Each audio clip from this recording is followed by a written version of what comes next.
Hashtag News sur Vibe Radio. The best radio station on Vibe Radio.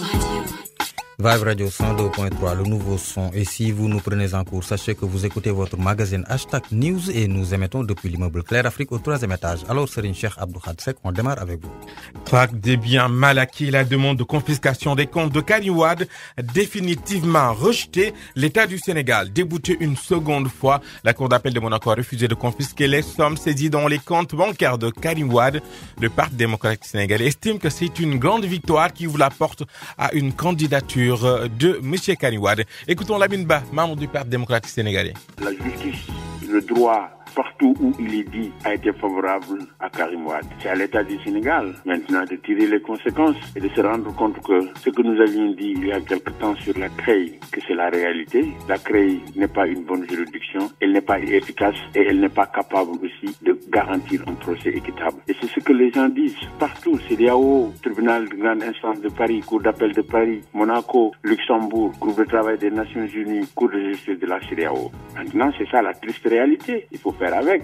On a toujours cru que rien n'empêche la candidature au plan juridique et pénal, au plan électoral, rien n'empêche la candidature de Karim Wade. Il s'est trouvé juste que c'est Macky Sall qui a peur d'affronter Karim Wade et qui s'emploie à faire de la manipulation, à faire des manigances, en voulant quand même être un tailleur électoral et constitutionnel, tout simplement pour empêcher les plus redoutables adversaires de l'affronter. Nous en sommes conscients depuis 5 ans, 6 ans. Maintenant, c'est à eux de se rendre compte de l'inefficacité de la CREI, de l'irronopérationnalité de la CREI et de leur incapacité à ramener le moindre sou par rapport aux accusations qu'ils avaient formulées contre Karim Wade. À l'instant, c'était Lamine Ba, membre du Parti démocratique sénégalais. On verra pour la validation des candidatures d'ici peu. Affaire à suivre. Merci Abdou Khadé. Comme annoncé, l'Union des magistrats du Sénégal rappelle à l'ordre un de ses membres. Elle fait appel à l'article 14 du statut des magistrats qui leur interdit, même en position de détachement, d'adhérer à un parti politique et de participer à toute manifestation politique.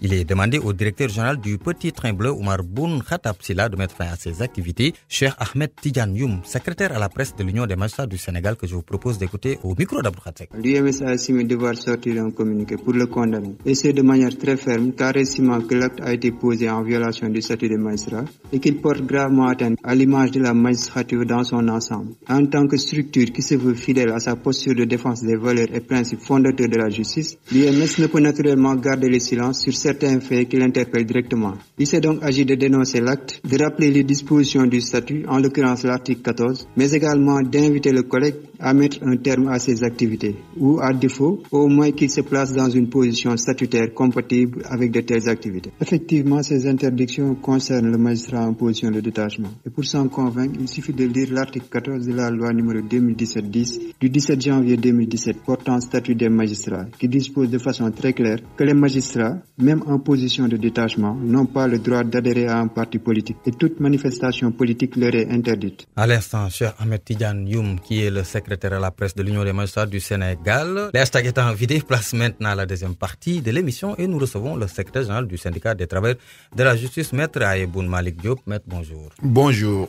Juste rappeler que l'émission sera en ligne sur notre chaîne YouTube cet après-midi. Alors, Maître, y a-t-il un hashtag qui vous a marqué parmi les deux et dont vous voulez rebondir? Bon, je les trouve intéressants tous les deux parce que c'est des problèmes d'actualité et l'actualité fait toujours débat. Mais je voudrais peut-être réagir par rapport à la sortie de nos amis les magistrats. Je trouve que quand même c'est un peu délicat parce que parfois en tant que structure chargée de défendre les intérêts matériels et moraux d'une corporation, on est parfois poussé à prendre des décisions très douloureuses, surtout lorsqu'il s'agit de se pourvoir contre les attitudes d'un membre même de la corporation. En tout cas, je sais que il faudrait que le débat se pose parce qu'au-delà même de l'image du magistrat, il faudrait que les gens réfléchissent aussi sur les droits du travailleur. Parce qu'il ne faut pas l'occulter. Le magistrat, quelle que puisse être sa situation, c'est un travailleur. Et avoir certaines libertés, comme la liberté syndicale, la liberté politique, procède des droits de l'homme, des droits qui sont des droits universels. Dans d'autres pays, les magistrats ont le droit de faire de la politique. dans d'autres pays, les magistrats ont le droit de faire du syndicalisme. Et cela m'amène à me poser la question de savoir si les entraves contre ce droit fondamental de la liberté politique du magistrat, de la liberté syndicale du magistrat ne doivent pas être posées sur la table. Parce que personnellement, je crois que ce sont des restrictions qui sont très has-been, qui ne cadrent plus avec notre époque. Chacun a le droit, pour moi, de dire ses opinions. Chacun a le droit d'exprimer sa liberté syndicale.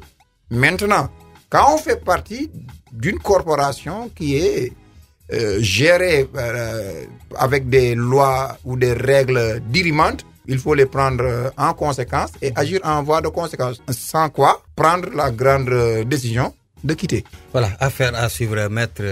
Mercredi soir, vous avez rencontré le Premier ministre en présence du ministre de la Justice, de l'Économie et des Finances et de la tutelle. Qu'est-ce qu'on peut retenir au sortir de cette rencontre? Écoutez, nous avons, pendant quelques jours, après avoir observé un délai de préavis, battu le macadam parce que nous avons considéré que nos droits sont perpétuellement violés. Et ce qui est plus triste, c'est que nos intérêts sont menacés après avoir eu des accords avec le gouvernement, tant sur le plan du régime indemnitaire que sur le plan des statuts.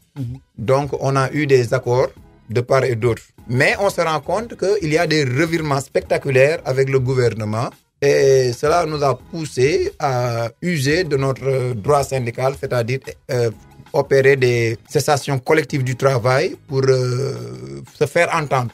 Heureusement que après le blocage, le casus belli, le chef du gouvernement, le Premier ministre, a eu l'amabilité de nous appeler. Nous avons répondu à son invitation et ça a été pour nous, non pas une occasion pour négocier avec lui, mais c'était plutôt pour faire un plaidoyer. Parce que pour nous, à son niveau de responsabilité, il fallait qu'il se place en tant qu'arbitre. Nous lui avons expliqué notre perception du problème et je crois qu'il l'a bien compris et il nous a demandé de faire preuve de patriotisme et d'arrêter le mouvement de grève qui, selon lui, et nous le concédons, fait beaucoup de dégâts. Parce qu'il y a des justiciables, des usagers du service public qui en souffrent.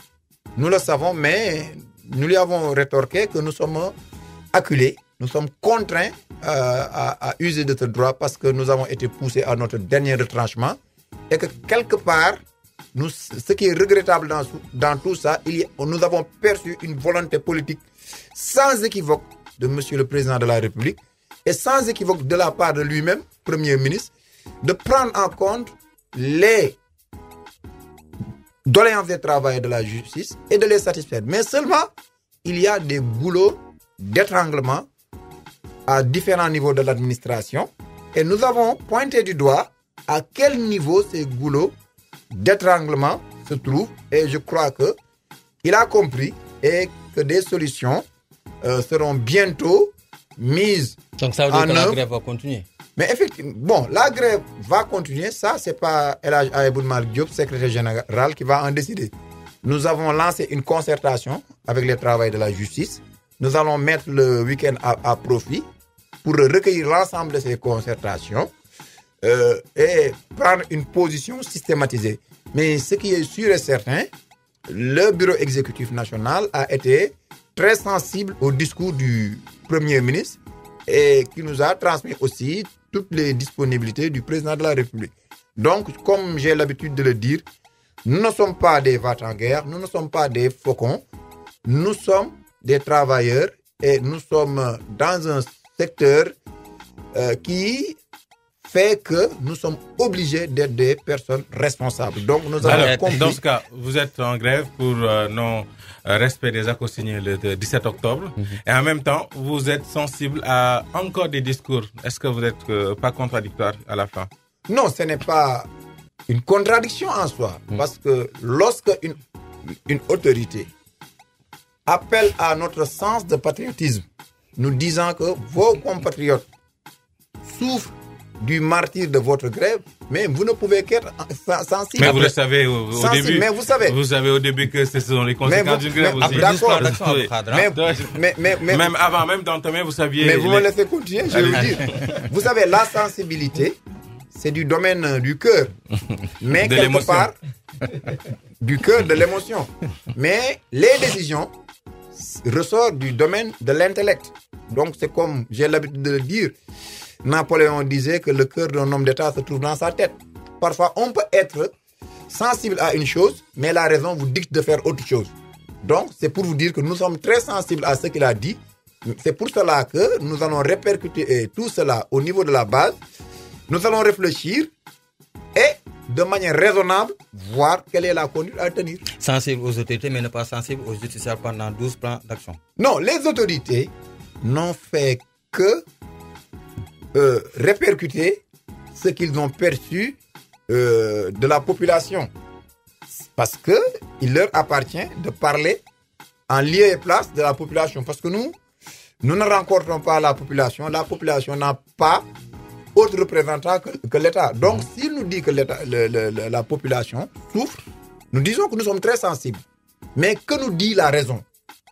Parce que aussi, on ne peut pas aussi occulter que nous faisons partie de la population et que notre situation ne cadre pas avec la dignité humaine. Et il faudrait que l'État, en tant que tel, prenne ses responsabilités pour nous sortir de cette situation de précarité qui ne cadre pas avec la situation de travailleurs dans une institution. Maître, vu sous un autre angle. Alors, vous êtes en grève. Malgré cela, les procès se déroulent correctement avec des greffiers ad hoc. Est-ce que vous ne vous dites pas au fond que vous n'êtes pas assez efficace dans la lutte pour ne pas bloquer comme vous l'avez menacé de paralyser? Écoutez, vous avez été fourvoyé. Les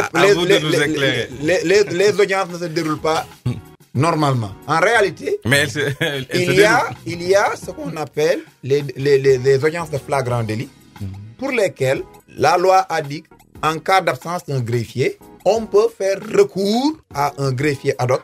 Et nous avons dit le greffier ad hoc n'est là que pour meubler, pour faire une justice de façade, une justice ad hoc. C'est ça en réalité. Mais la justice est un travail en chaîne. Ça ne se résume pas seulement à tenir une audience. Donc, si aujourd'hui, des gens tentent d'endiguer notre mouvement en prenant des greffiers ad hoc, c'est comme aujourd'hui on dit... Mais ça vous affaiblit. Non, ça ne nous affaiblit point. Au contraire. Sinon, vous n'allez pas réagir. Mais nous avons réagi pour deux choses. Allez-y. Parce que d'abord, les conséquences seront drastiques. Les populations vont souffrir de tout cela. Et deuxièmement, cela renvoie, comme nous l'avons dit, à l'image d'une justice ad hoc, d'une justice préfectorale. Nous l'avons dit dans notre communiqué. Parce qu'aujourd'hui, si un métier de la justice est banalisé, c'est parce que le juge qui banalise la justice est lui-même banal et du coup, toute la justice est banale. C'est comme aujourd'hui, si à Vibe Radio, vous observez une grève, on prend des greffiers, on me dit, mais tu prépares hashtag, mais je vais me planter. Comparaison n'est pas raison, monsieur Diop. Je rappelle que vous êtes le secrétaire général du Sud-Gis, Maître Ayaboun Diop. On marque une petite pause et on revient. Hashtag News, c'est l'info avec la rédaction sur Vibe Radio. Vibe Radio. Hashtag News sur Vibe Radio. The best radio station on Vibe Radio. Vibe Radio 102.3, le nouveau son. Et si vous nous prenez en cours, sachez que vous écoutez votre magazine Hashtag News et nous recevons monsieur Maître Ayaboun Malik Diop qui est le secrétaire général du Sud-Gis. Maître, vos derniers communiqués, vous dénonciez le fait qu'on fait appel aux greffiers ad hoc. C'est permis par la loi. On va continuer dans cette discussion. Oui. C'est permis par la loi, non? Nous avons été très clairs. Ce palliatif de greffier n'est pas prévu pour casser une grève. C'est pour faire face à un cas de force majeure, mais dans une matière où il est question de liberté d'individu. C'est la matière pénale. Parce que si un dysfonctionnement se fait ressentir dans cette matière, la liberté d'individu est mise en jeu. Donc c'est un danger. Donc c'est pour cela que le législateur, dans des dispositions qui sont maintenant devenues obsolètes, parce qu'à l'époque il y avait peu de greffiers au Sénégal, avait prévu le cas d'un recours d'un greffier ad hoc. Aujourd'hui, le Sénégal a suffisamment de greffiers. Moi, lorsque je commençais ma carrière, on était moins de 100 greffiers. Aujourd'hui, nous sommes presque à 300 et quelques. Toutes les juridictions du Sénégal sont pourvues en greffiers. Et je dis que la loi a prévu quelque part qu'un juge ne peut pas tenir prendre un acte sans la présence d'un témoin oculaire qu'on appelle le greffier. Donc nous sommes là pour quelque chose, c'est la loi qui a fait de telle sorte que la justice marche de cette façon. Donc, mais ce recours n'est prévu qu'en matière pénale, au tribunal d'instance et au tribunal de grande instance. En dehors de ces cas, la loi n'a pas prévu le recours du greffier ad hoc. Est-ce qu'en dehors de ces cas, ça existe? C'était restrict. Oui. C'est une situation très limitée et très stricte.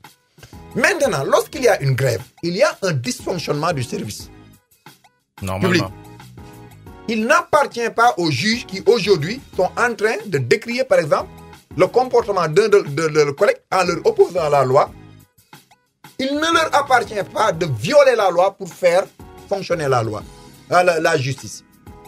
Tout le monde peut se permettre de violer la loi, sauf un juge.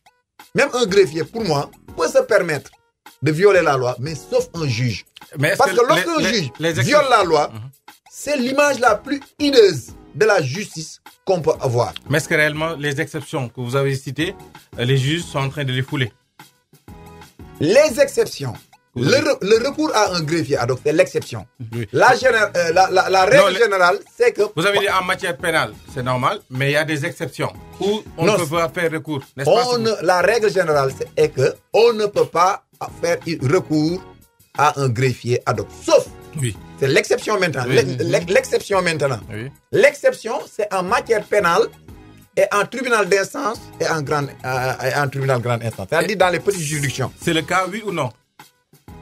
Ce qui se passe présentement, c'est que lorsque nous partons en grève, ils font recours au greffier ad hoc à tous les niveaux et à toutes les matières. Donc, ils ont pris la liberté de rendre l'exception une règle générale, ce qui est flagrant. Donc, moi, je dis, dans notre communiqué, nous avons parlé... Mais en droit, on dit que tout ce qui n'est pas interdit est permis. Non, ça, ce n'est qu'un adage. Aujourd'hui, tout ce qui n'est pas interdit, on n'a pas interdit. On n'a pas interdit certaines choses, mais si vous les faites, vous ferez face à la loi. Parce que ça découle même du bon sens. C'est un adage qui n'est pas un principe de droit... un principe réel de droit. Mais on l'enseigne dans les facultés de droit aussi. Hein? Non, ça c'est n'importe quoi. Mais je vous dis que les principes sont bien connus. Et je vous dis une chose, il faudrait que nos collaborateurs, les magistrats, nous respectent. Parce que vous ne pouvez pas prendre votre métier comme, je sais pas, une casse seigneuriale et vouloir reléguer vos collaborateurs qui sont à côté de vous comme une caste de paria. Cela ne se fait pas. Vous me passez le terme, le Wolof dit ko yab mu xeeb. C'est ça en réalité. Moi j'ai l'habitude de dire au niveau de la justice, on n'est pas en fonction publique, on est dans une on dirait comme on est dans une société féodale avec des castes inférieures ou supérieures. Certaines peuvent se permettre toutes les choses, toutes les inclinations blâmables, d'autres n'ont pas le droit de dire quoi que ce soit. En tout cas, avec nous, cette vision ne va pas prospérer parce que nous allons dénoncer tout ce qui se fera en marge de la loi. Et nous disons aujourd'hui à nos amis magistrats qu'ils ne sont pas responsables des dysfonctionnements causés par nos grèves. Les seuls responsables, c'est le gouvernement et les grévistes. Maintenant, vouloir faire fonctionner les juridictions en marge de la loi, c'est se comporter comme si on était un préfet qui marche suivant les ordres de l'exécutif. Et nous ne disons pas que ce sont tous les magistrats. Nous avons dit les juges. Juges et magistrats, c'est différent. Magistrat, c'est un corps. Juge, c'est une fonction. Et pas tous les juges. Il y a des juges qui s'abstiennent à le faire. D'autres le font pour des raisons purement carriériste. Mais à part dénoncer, qu'est-ce que vous pouvez faire? Vous pouvez attaquer cette décision? Non, juridiquement, c'est possible. Nous n'attaquerons pas. Je demande juridiquement, c'est possible ou pas? Non, vous m'avez demandé qu'est-ce que vous m'avez demandé qu'est-ce que nous allons faire, mais vous n'allez pas me choisir ce que je dois faire. J'avais mal formulé la question. Juridiquement, est-ce que vous avez des moyens d'attaquer cela? Mais bien sûr. Et est-ce que vous allez le faire? Nous allons le faire. Qu'est-ce que nous comptons faire? Toute personne qui exerce des fonctions encadrées, dont l'exercice est encadré par la loi, toute personne qui fait ça, tu es dans une usurpation de fonction.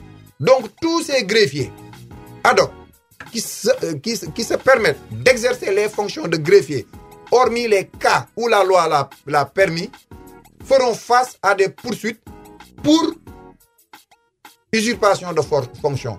Et une fois qu'on aura des condamnations, nous saurons quoi en faire pour sanctionner éventuellement leurs complices. Alors, vous êtes presque à 3 mois de la signature des protocoles d'accord le 17 octobre. Et jusqu'à présent, ça ne bouge pas. Est-ce qu'on peut dire qu'il y a une mauvaise volonté politique de la part de la tutelle, ministère de la Justice? Écoutez, nous, dans tout ce qui nous arrive, je crois que nous avons suffisamment décrié l'attitude du ministre de la Justice, aussi bien en ce qui concerne le retard de l'adoption de notre statut, aussi bien ce qui est arrivé avec nos indemnités, parce que j'ai l'habitude de le dire, on avait déjà une inscription budgétaire qui a fait l'objet d'une loi de finances rectificative qui allait nous permettre de régler ces problèmes. Nous l'avons suffisamment décrié et je crois que lui-même, il a compris maintenant et il a une autre attitude. Maintenant, sur quoi nous devons nous entendre aujourd'hui, c'est que nous avons perçu quelque part que le gouvernement veut en finir avec ce problème. Nous-mêmes, nous voulons en finir parce que ce n'est pas de gaieté de cœur que nous perturbons notre secteur d'exercice. Et nous espérons que ce que le gouvernement a montré comme disposition va ou ira dans le sens de résoudre définitivement cette crise pour que les Sénégalais qui en sont martyrisés puissent maintenant retrouver la sérénité et avoir accès à un service public qui est vital. Et les 300 millions dont on parle? Cela ne nous concerne pas, ça c'est pour les avocats avec l'assistance judiciaire. Donc c'est ça qui vous fait un peu mal? Non, du tout. C'est des choses, ce n'est pas des rivalités. Nous demandons une chose, eux ils demandent autre chose. C'est comme le pôle Nord et le pôle Sud. Voilà, on va dans quelques jours, on sera en campagne électorale et vous avez rencontré votre tutelle mercredi dernier. Et si, je ne le sais pas, si ça n'aboutisse pas, avez-vous espoir d'être encore reçu par les autorités? Écoutez, pour nous, l'État continue. Pour nous, l'État existe. Que ça vente, que ça pleuve, l'État existe. Que nous soyons en période électorale, que nous soyons au jour des élections, l'État existe. Nous sommes des commis de l'État, nous avons été formatés de cette façon. Nous n'avons pas la même perception de la situation que les autres. C'est des moments de pression aussi. Hein. La lutte syndicale souvent fait pression. Mais effectivement, nous avons toujours fait la grève. Et je crois que si les choses ne sont pas réglées, nous ferons la grève. Donc le Sud n'a pas attendu la veille des élections de 2019 pour partir en élection. Donc moi je vous dis qu'aujourd'hui, nous ne sommes pas dans cette optique. La coïncidence est suspecte aussi. En tout cas. Ah mais oui, vous savez, la suspicion c'est votre perception. Mais nous avons une autre perception de la situation. C'est pour cela que je vous dis que les visions de la situation sont relatives. Aujourd'hui, nous sommes fondés à exiger une solution aux problèmes auxquels nous faisons face. Que ça soit avant les élections ou après les élections. C'est comme aujourd'hui, on me dit que quelqu'un est tombé malade, on l'amène à l'hôpital, on dit mais vous attendez que les élections passent. Non, nous sommes dans une situation terrible. Et nous voulons sortir de cette situation. Donc, on ne peut pas avoir comme je sais pas, on ne peut pas tenir en compte de la situation électorale ou non. Mais... Nous, ce qui nous intéresse, c'est que aujourd'hui, qu'on sorte de cette précarité. Les travailleurs de la justice sont très fatigués. D'autres sont obligés de faire même d'autres, je sais pas, d'autres artifices pour vivre. Donc, il faudrait que l'État, surtout le président de la République, à qui incombe le bon fonctionnement des institutions, veille à ce que cette précarité, cette pauvreté disparaisse de l'institution judiciaire. Sinon, elle n'a pas sa place. Sinon, nous allons nous battre jusqu'à ce que cette par A ou B, ils seront obligés de trouver une solution. Et quelle est la seule condition dont le Sud-Just exige pour lever le mot d'ordre? D'abord, c'est la seule condition, c'est qu'on respecte les engagements aussi bien sur le plan des indemnités et sur le plan des statuts, ces engagements que le gouvernement a souscrits auprès des travailleurs de la justice. Maître Ayoboun Malik Diop, je rappelle que vous êtes le secrétaire du Sud-Just. La rédaction vous remercie. C'était votre magazine Hashtag News, la version française. Dans un instant, ne quittez pas, c'est pour le Wolof. Hashtag News, c'est l'info avec la rédaction sur Vibe Radio. Vibe Radio.